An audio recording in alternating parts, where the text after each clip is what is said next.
السلام علیکم ورحمۃ اللہ وبرکاتہ۔ اعوذ باللہ من الشیطان الرجیم، بسم اللہ الرحمن الرحیم۔ آج ہم سورہ مریم آیت نمبر 34 سے شروع کریں گے۔ اللہ تعالیٰ فرماتے ہیں، ذالک عیسی ابن مریم قول الحق الذی فیہ یمترون۔ یہ عیسیٰ بن مریم علیہ السلام ہیں، یعنی مریم کے بیٹے عیسیٰ علیہ السلام۔ قول الحق، یہ سچی بات ہے جس میں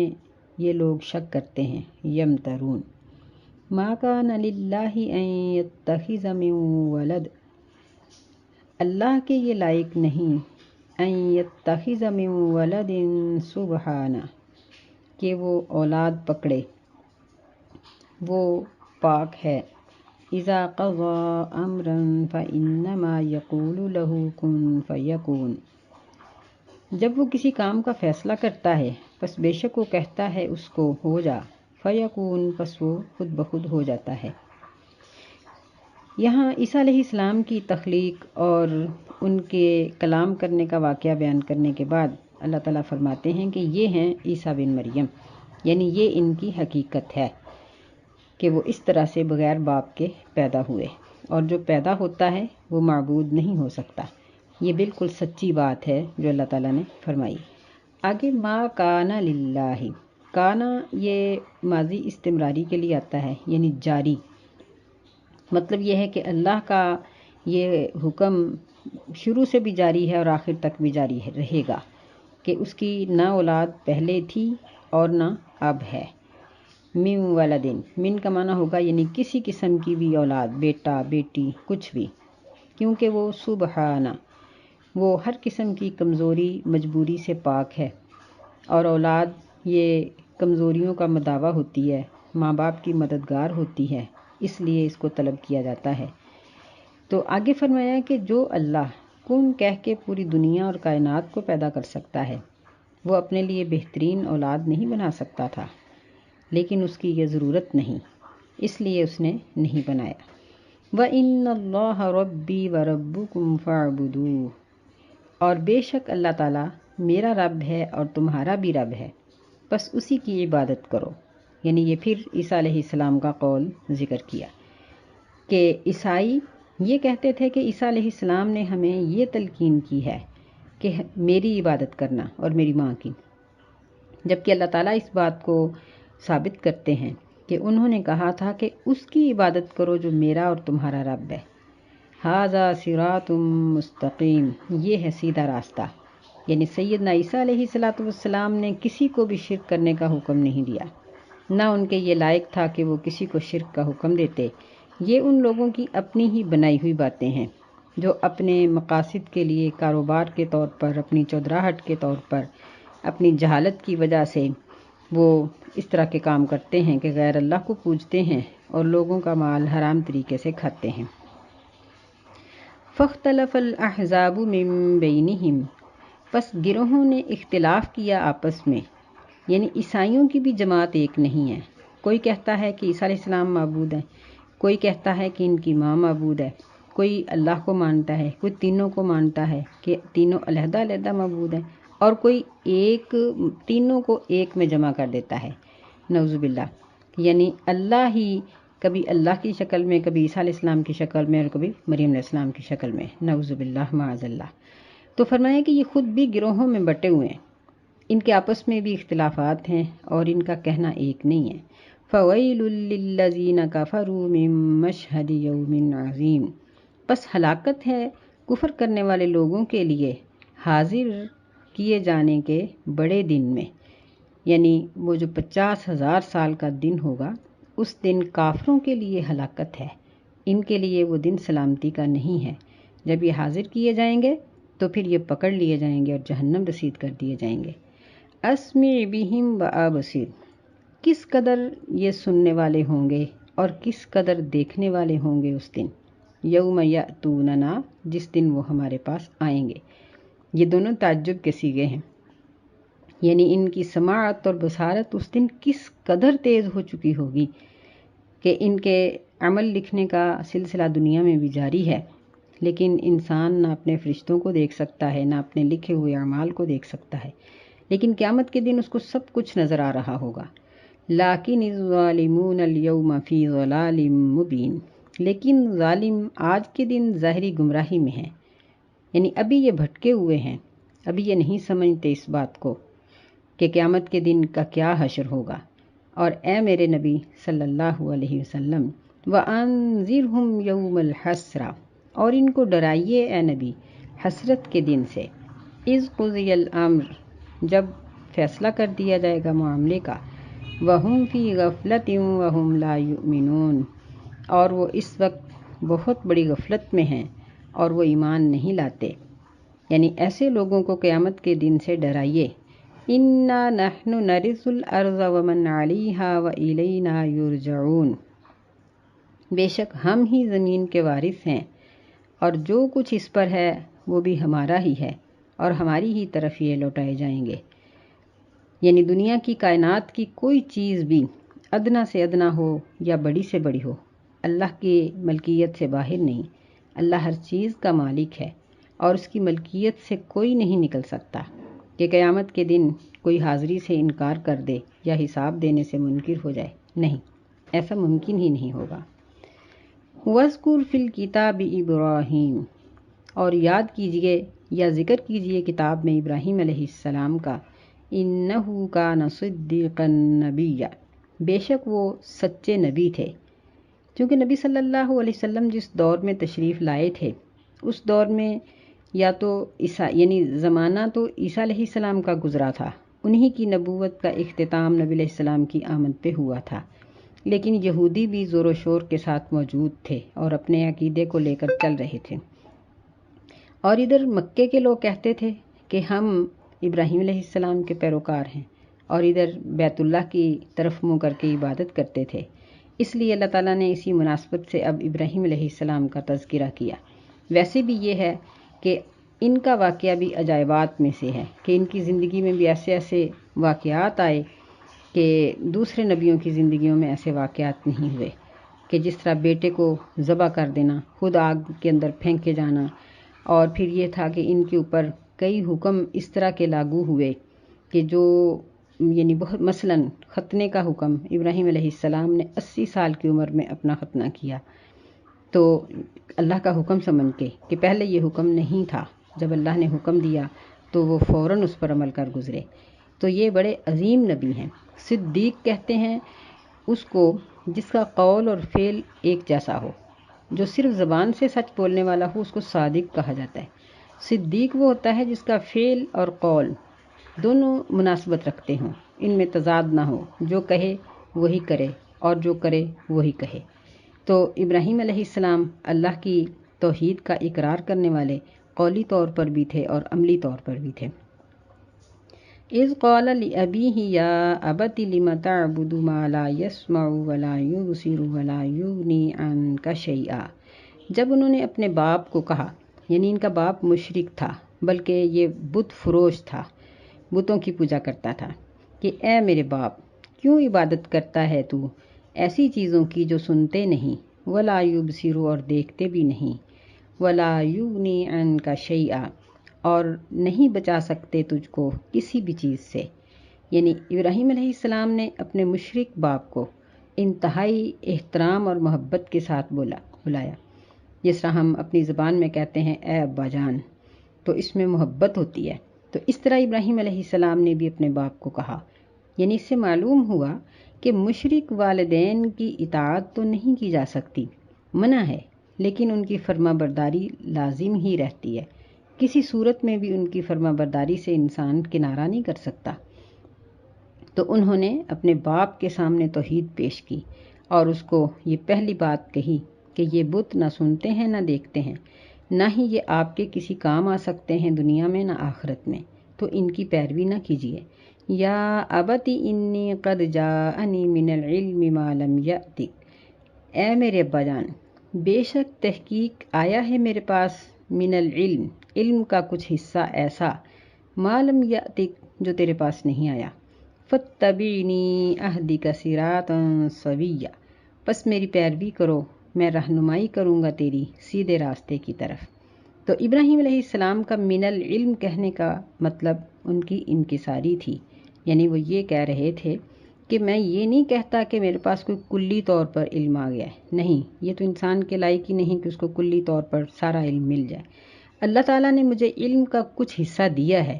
جس کی وجہ سے میں آپ کو سیدھے راستے پر چلا سکتا ہوں، تو آپ میری اتباع کیجئے، میری بات مانیے اور جہنم کے عذاب سے بچ جائیے۔ یا ابت لا تعبد الشیطان، اے ابا جان نہ عبادت کرو شیطان کی، ان الشیطان کان للرحمن عصیا، بے شک شیطان رحمان کے لیے نافرمان ہے۔ اگرچہ وہ بت پوجتا تھا، لیکن ابراہیم علیہ السلام نے یہاں کہا کہ شیطان کی عبادت نہ کرو۔ اس کا مطلب یہ ہے کہ جو کام شیطان کی رضا کے ہیں وہ اس کی عبادت، اور جو کام اللہ کی رضا کے ہیں وہ اللہ کی عبادت۔ اب اگر ایک لڑکی، نوجوان اور لڑکی یا عورت یا مرد ایسا لباس پہنے جس میں اللہ کی رضا نہ ہو، بلکہ اس کا جسم کا حصہ ننگا ہو رہا ہے کوئی، یا وہ فحش قسم کا کسی بھی لحاظ سے لباس ہے یا کسی فحش کی نقل ہے، تو سمجھو کہ وہ شیطان کی عبادت کر رہا ہے۔ اسی طرح اگر کوئی حرام کھا رہا ہے تو وہ شیطان کی عبادت کر رہا ہے، کوئی حلال کھا رہا ہے تو وہ اللہ کی عبادت کر رہا ہے، کوئی شرافت کا لباس پہن رہا ہے تو وہ اللہ کی عبادت کر رہا ہے، یعنی جس کی مرضی کا کام ہوگا اس کی عبادت میں شمار کیا جائے گا۔ تو اسی طرح ابراہیم علیہ السلام نے کہا کہ اے میرے باپ، شیطان کی عبادت نہ کرو۔ یا ابتی انی اخاف ان یمسک عذاب من الرحمن، اے ابا جان بے شک میں ڈرتا ہوں یہ کہ پہنچے گا تجھے عذاب رحمان کی طرف سے، فتکون للشیطان ولیا، پس تو شیطان کا دوست بن جائے گا۔ یعنی جب ایک شخص اللہ تعالیٰ کی مسلسل نافرمانی کرتا ہے تو پھر اللہ تعالیٰ اس کو اپنی رحمت سے خارج کر دیتے ہیں، جس کی وجہ سے وہ شیطان کے ٹولے میں شامل ہو جاتا ہے، اور پھر اسی شیطان کے پیچھے لگ کے اسی کے ساتھ قیامت کے دن اٹھایا جائے گا اور جہنم میں چلا جائے گا۔ تو ابراہیم علیہ السلام نے اپنی توحید جو ان کے اوپر نازل ہو رہی تھی اس کا خلاصہ ان 4 آیتوں میں اپنے باپ کے سامنے رکھا۔ تو باپ نے آگے سے کیا کہا؟ کہنے لگا قال اراغب انت عن آلہتی یا ابراہیم، اے ابراہیم علیہ السلام، کیا تو میرے معبودوں سے بے رغبت ہوتا ہے؟ یعنی دیکھیں کہ وہ محبت کے ساتھ بلا رہے ہیں، لیکن باپ نے جواب میں بیٹا نہیں کہا بلکہ نام سے بلا رہا ہے کہ اراغب انت عن آلہتی یا ابراہیم، کہ اے ابراہیم علیہ السلام، کیا تو میرے معبودوں سے بے رغبت ہو رہا ہے؟ یہ راغب ہونا ہوتا ہے کہ کسی چیز کی طرف شوق کرنا، بڑھنا یا اس کو اپنا لینا، تو اس کے بعد اگر عن آ جائے تو پھر اس کا مطلب ہوتا ہے بے رغبت ہو جانا، اگر من ہو تو پھر ہوتا ہے کہ رغبت کرنا، جس طرح ہم پہلے پارے میں بھی ہم نے پڑھا ہے نا، وَمَن يَرْغَبُ عَن مِّلَّةِ إِبْرَاهِيمَ إِلَّا مَن سَفِهَ نَفْسَهُ، وہاں بھی عن ہے اور یہاں بھی۔ تو اس نے یہ کہا کہ کیا تم میرے معبودوں سے علیحدہ ہو رہے ہو، بے رغبت ہو رہے ہو؟ لَئِن لَّمْ تَنتَهِ لَأَرْجُمَنَّكَ، ضرور اگر تو باز نہ آیا تو میں تجھے رجم کر ڈالوں گا، وَاہْجُرْنِی مَلِیًّا، اور چھوڑ دے مجھے ایک مدت تک کے لیے۔ تو رجم کرنا یعنی اس کا مطلب یہ ہوتا ہے سنسار کرنا، پتھر مارنا۔ یہ زبانی طور پر بھی یہ عمل ہو سکتا ہے، یعنی میں تمہیں اتنی گالیاں دوں گا، اتنا برا بھلا کہوں گا، یا اتنا بدنام کروں گا، یا اتنے الزام تمہارے اوپر لگاؤں گا کہ تم سوچ بھی نہیں سکتے۔ اور یہ فعلی طور پر بھی ہوتا ہے کہ میں تمہیں پتھر مار مار کے ہلاک ہی کر دوں گا، یعنی دونوں طرح سے اس کا معنی سمجھا جا سکتا ہے۔ مطلب یہ تھا کہ اس نے یہ دھمکی لگائی کہ میں نہ تمہاری عزت چھوڑوں گا اور نہ جان چھوڑوں گا۔ وَاہْجُرْنِی مَلِیًّا، جاؤ مجھ سے ایک مدت تک کے لیے دور ہو جاؤ، یعنی مجھے چھوڑ دو، نکل جاؤ یہاں سے۔ قال سلام علیک، ابراہیم علیہ السلام نے پھر انتہائی نرمی کے ساتھ بات کی اور کہا کہ تیرے اوپر سلامتی ہو۔ سأستغفر لک ربی انہ کان بی حفیہ، ان قریب یعنی بہت جلدی میں بخشش مانگوں گا تیرے لیے اپنے رب سے،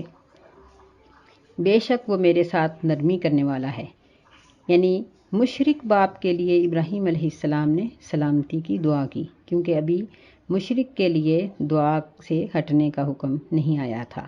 تو انہوں نے کہا کہ ان قریب میں دعا کروں گا، بہت جلدی میں دعا کروں گا، یعنی اس کا مطلب ایک تو یہ ہے کہ تہجد کے وقت، یا پھر یہ ہے کہ میں ساری زندگی جلدی جلدی دعا کرتا ہی رہوں گا، کیونکہ میرا رب میرے ساتھ نرمی کرنے والا ہے، وہ میری دعا کو رد نہیں کرے گا۔ وَأَعْتَزِلُكُمْ وَمَا تَدْعُونَ مِن دُونِ اللَّهِ وَأَدْعُو رَبِّي، اور میں تم سے جدا ہوتا ہوں اور جن کی تم عبادت کرتے ہو اللہ کے سوا، اور میں اپنے رب کو پکارتا ہوں۔ یہاں من دون اللہ کہہ کر اس بات کی وضاحت کی گئی ہے کہ مشرک اللہ کو بھی مانتے تھے، تو انہوں نے اس لیے کہا کہ تمہارا جو بڑا معبود ہے اللہ، اس کے علاوہ باقی سارے بتوں سے میں دور ہوتا ہوں اور میں اپنے رب کو پکارتا ہوں۔ عسیٰ اللہ اکون بدعاء ربی شقیہ، قریب ہے کہ میں اپنے رب کو پکارنے سے نامراد نہ ہو جاؤں، یعنی میں بدبخت نہیں ہوں گا، اللہ میری دعا کو سنے گا، میں تمہارے لیے ہدایت کی دعا کروں گا اور اللہ میری دعا کو سنے گا۔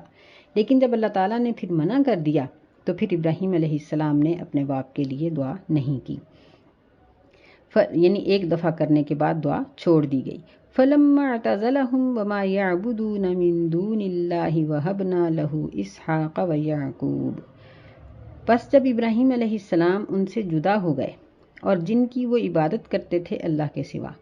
تو ہم نے اس کو عطا کر دیا اسحاق بیٹا اور یعقوب پوتا۔ وَكُلًّا جَعَلْنَا نَبِيًّا، اور ہم نے ہر ایک کو نبی بنایا،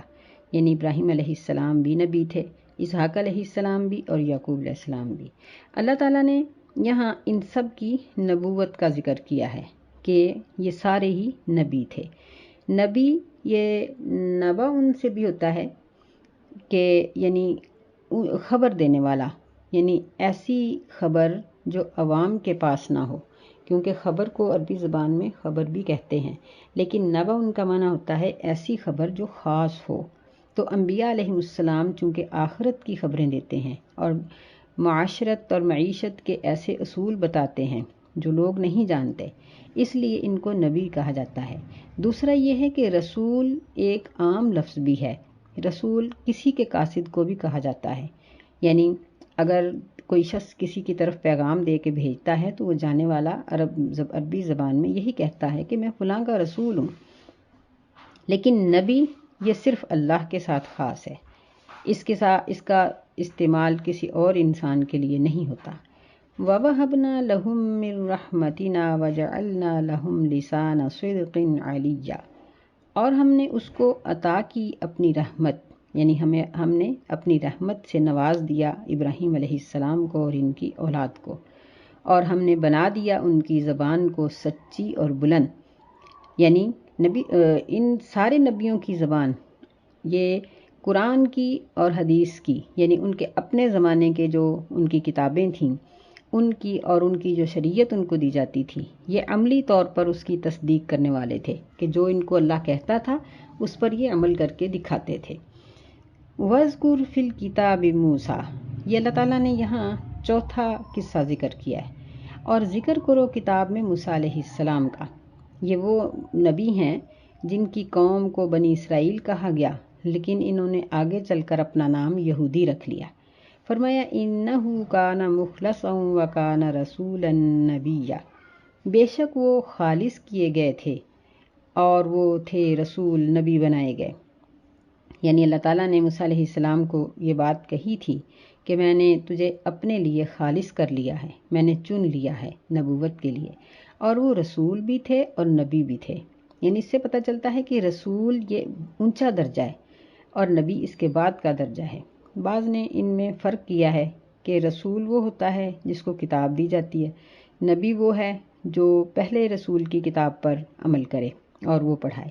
بعض نے اس سے الٹ بھی بیان کیا ہے۔ بہرحال جب یہ دونوں آئیں گے تو پھر اس کے دونوں ہی معنی ہوں گے، یعنی رسول سے مراد کتاب دیا گیا اور نبی سے مراد پہلی کتابوں کو ساتھ ملا کر پڑھنے والا۔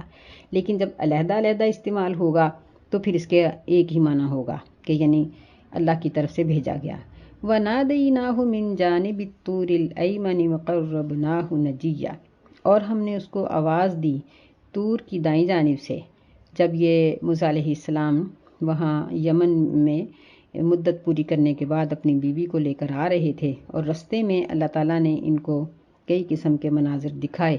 جن کا ذکر آگے سورہ طٰہٰ میں تفصیل سے آ جائے گا، اور یہاں اللہ تعالیٰ پہلی مرتبہ ان سے ہم کلام ہوئے تھے۔ وَقَرَّبْنَاهُ نَجِيًّا، اور ہم نے اس کو قریب کیا سرگوشی کرنے کے لیے، یعنی اللہ تعالیٰ خود ان سے ہم کلام ہوئے اور ان کو نبوت کا ان کو یعنی بتایا گیا کہ آپ میرے نبی ہیں۔